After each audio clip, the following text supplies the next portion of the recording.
Naalala niyo pa ba ang mga katagang ito? Amoy Paris, amoy araw. Ano ba yan? Puro sugat ka na naman! Bakit wala na naman kapares yung tsinelas mo? Ang dungis mo. Ma, tama na.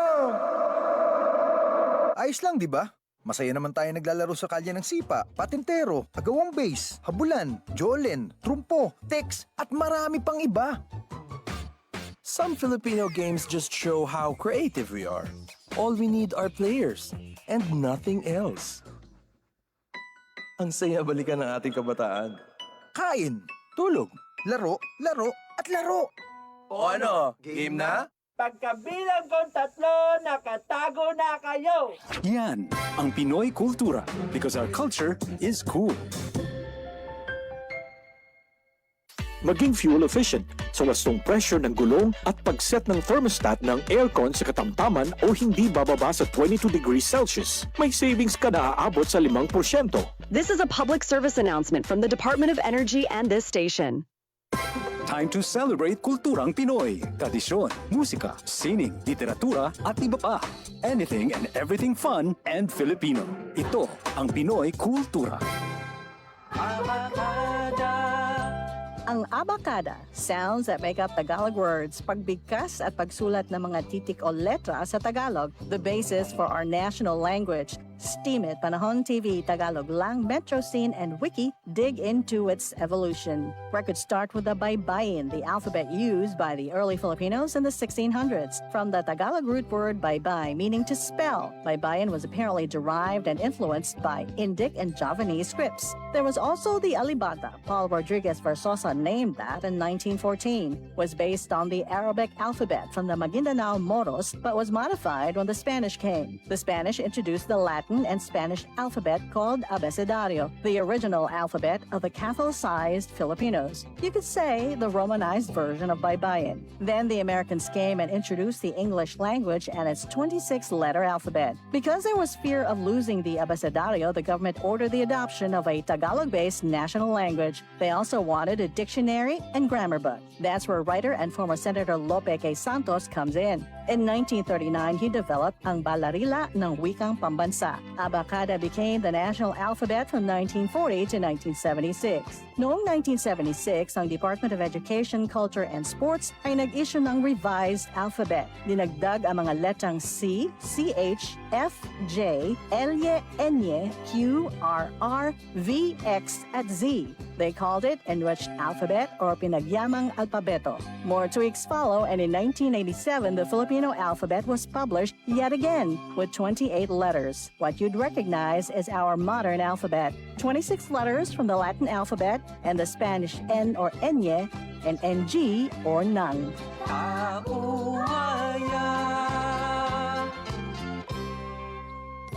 Yan ang Pinoy kultura because our culture is cool. Maging fuel efficient.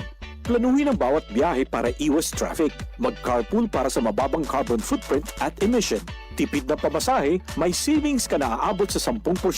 This is a public service announcement from the Department of Energy and this station. Time to celebrate kulturang Pinoy. Tradisyon, musika, sining, literatura at iba pa.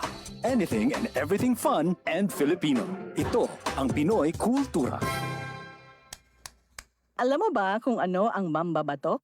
Think about the tap, tap, tap of the bamboo stick on a thorn to draw a symbol on someone's arm. This is the traditional Kalinga art of tattooing, performed and kept alive by traditional tattoo artist Wangod Ogay, also known as Maria Ogay from Buscalan, Tinglayan, Kalinga. Wikipedia says Wangod is the Philippines' oldest mambabatok at 105 years old now. Sarah Barnes honors Wangod in My Modern Metro, telling Wangod's story as an apprentice at 15.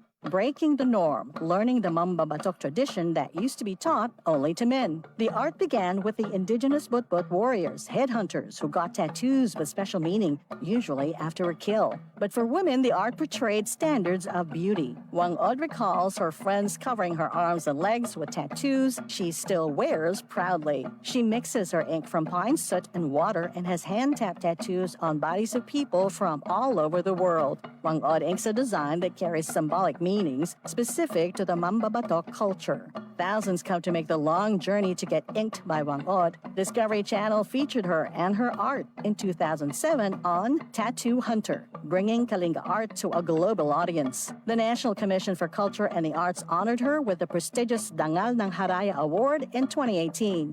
She was also nominated for the National Living Treasures Award. Yan ang Pinoy kultura because our culture is cool. 42 minutos makaligid sa taknang alas 2 sa hapon padayon kabong nagapamati diri sa gyapon sa programa Bantay Banwa. This time i-check naton ang latest update sa lakat sang panahon nga igadulong sa aton sang Pag-asa Iloilo. Joe Pilipinas.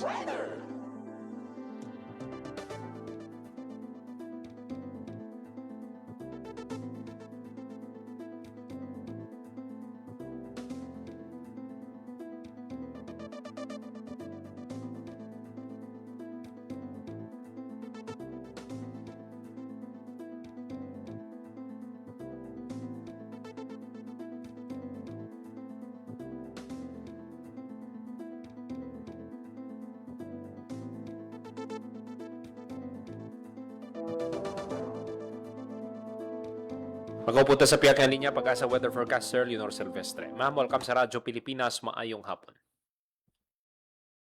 Hi, hello. Maayong hapon. Muna yung atong latest weather update para sa subong nga adlaw sang Wednesday, August 19, 2026. So, as of 10 a.m. po ganang aga, ang ginamonitor natin nga Tropical Depression Neneng ay gina-estimate natin base sa mga available data nga ang iya sentro ay yara sa may 530 km east-northeast of Itbayat, Batanes. May maximum sustained winds nga 55 km per hour near the center, kagastanas nga up to 70 km per hour. Ang iya hulag ay pa northwestward at 30 km per hour. Base sa atong track and intensity outlook, si Bagyong Neneng ay posible magapalapit o magalandfall sa may northern coast of Taiwan by Thursday afternoon or evening, and after that ay posible ni mag-weaken into a low pressure area on Friday morning. And then, ang duwa naman ka bagyo ang gina-monitor natin sa sagwa sa aton nga par nga kung sa diin ang isa ay yara sa may 805 km west of extreme northern Luzon, kag ang isa naman ay nasa 3,015 km east of northeastern Mindanao. So, ang ining mga bagyong gina-monitor natin sa subong ay wala man ni sila ti direkta nga epekto sa aton diri sa Western Visayas. Kag ang southwest monsoon amo na ang padayon nga nagaapekto sa Luzon kag Visayas. So bangod sa nga sistema diri sa Western Visayas, labi na gid ang province of Antique kag Aklan ay maga-eksperyensya sa magaluong mga kalangatan nga may mga laptalap ng mga pag-ulan pangalat kag panaguob tugas ang southwest monsoon. And the rest of Western Visayas ay mag-eksperyensya sa magalugal-umon tubtub magaluong mga kalangatan nga may mga posibilidad sa mga isolated mga pag-ulan pangalat kag panaguob tuga naman sa mga localized thunderstorms. Makasarangan tubtub makusog naman ng hangin naton nga magahalin sa direksyon southwest nga magadalas ang makasarangan tubtub mabalod nga kadagatan. Forecast temperature natin generally nasa 24 to 31 degrees Celsius ang adlaw na butla kag gining alas 5:40 sang aga kag magatunod dinhi alas 6:07 karon sa hapon. Kag muna yung atong latest weather update halin diri sa may Iloilo Doppler Radio Station. Ako si Leonor Silvestre. Madamo gid nga salamat. Madamo nga salamat Pag-asa Weather Forecaster Leonor Silvestre. So, may tumakabi ng latest update sa lakat sang panahon nga igadulong sa aton sang Pag-asa Iloilo. 46 minutos makaligat sa takna ang alas 2 sa hapon.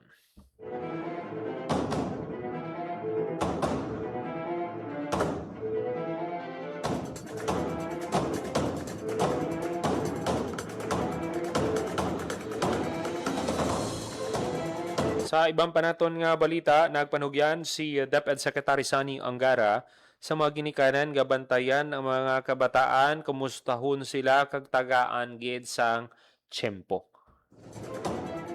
Pareho gid no, pareho gid sang hinambal nato no kay balaan mo ang bukid ding kinanglan sa mga kabataan. Kay kung makita mo ang mga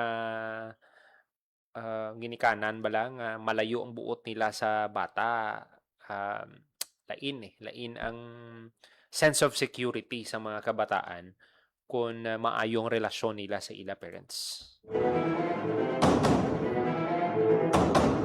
Nagapanawagan man ang opisyal sang kooperasyon kag pagbinuligay sa mga ginikanan, eskwelahan kag Parents Teachers Association para maresolba ang kaangay sini nga problema sa mga eskwelahan.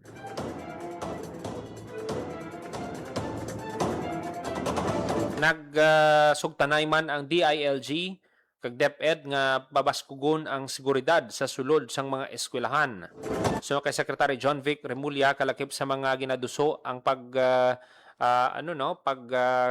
patigayon o kon pagbutang sang mga barangay tanod sa sulod sang eskwelahan. Actually may ari na ni subong eh. May mga tanod gid niya nga nagabantay dira bangod mas pamilyar ang mga ini sa komunidad kag mga estudyante. Dapat mag-invest gid ang aton nga DepEd sa pag-secure sa mga eskwelahan kay sa nakita naton kung hindi naton ini matapna basi nga sundon balas ang iban mo na nga dapat balaan mo ang mga naga-obra balas ang hindi manami hindi man na nila yung pag butang ang ilang lawas sa alang-alang nga madakpan sila dayon kung may ginaplano sila nga hindi sakto. Taguo na nila. Parito sa natabo sa Tacloban. Pareho sang natabo sa Zamboanga. So muna nga dapat matagaan gid sang atensyon ini nga hindi na masulit.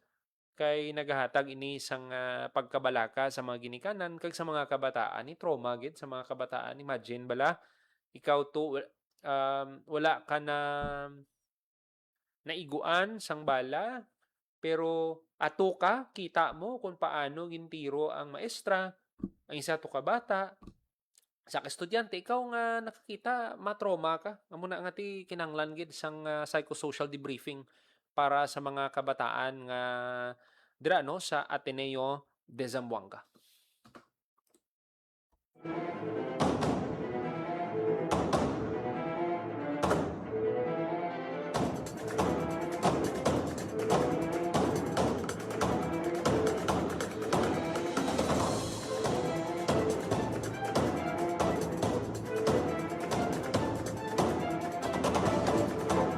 Sa 49 minutos makaligat sa takna ang 2:00 sa hapon.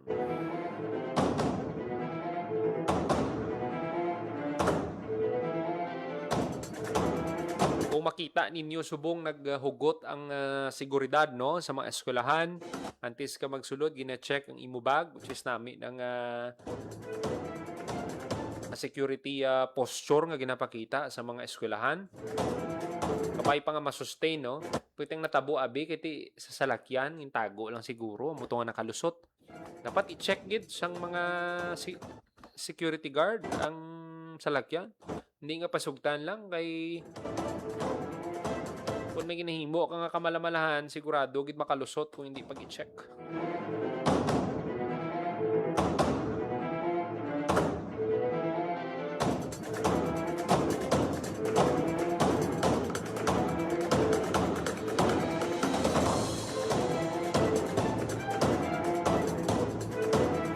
Mga kabiyanan ng iban pagid nga mga balita patpato nato sa masunod nga edisyon sang programa Bantay Banwa. Ginapasalamatan tang aton mga kaupdanan sa technical side sa studio, Engineer Roy Louis Kaipang sa transmitter, Mr. Jeffrey Betita. Para sa Bagong Pilipinas, Joseph Paul Noblesa Tarosa, Radyo Pilipinas, Radyo Publiko. Ang inyong tulay sa himpapawid ng serbisyo publiko, ang Presidential Broadcast Service, Radyo Pilipinas, Radyo Publiko.